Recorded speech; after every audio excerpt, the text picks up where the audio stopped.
ta haihi wannan yarinya daga baya kuma ta yi kokarin cewa za ta kashe wannan yarinya kamar wadda taka bayani, inda wasu daga cikin mata 'yan uwanta suka gane ta tana wannan abin kuma suka yi kokarin kama ta su hakawa daga hukumar 'yan sanda da ke garin Tambuwal, inda yake DPO ya kira Deputy Director Social Tambuwal Local Government tare da kansila na Health domin su taho su tabbatar da yadda al'amuran su aka bata. Kuma Allah ya kaddari mun zo mun yi bincike mun tabbatar da wannan al'amari, kuma DPO ya ba mu daman mu ɗauki wannan boye Allah mu kai ta ainihin ta muna bayanin cewa ita sunan ta Ruma Sa'u Sanusi, kuma shi ga garin Jega ce,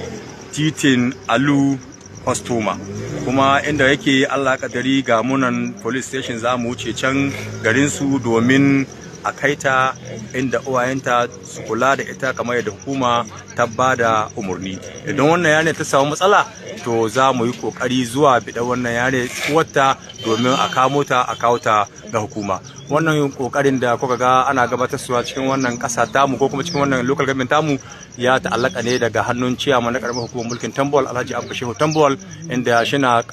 Abuja wasu abubuwa suka faru shekaran jiya kuma ya dawo ga wannan abin ya faru, duka ya dauki nauyin ajiye a kai su inda uwayensu. Da fatan Allah ya saka mishi da alheri, Allah ya albarkaci gwamnatin jihar Sokoto bakin daya. Assalamu alaikum.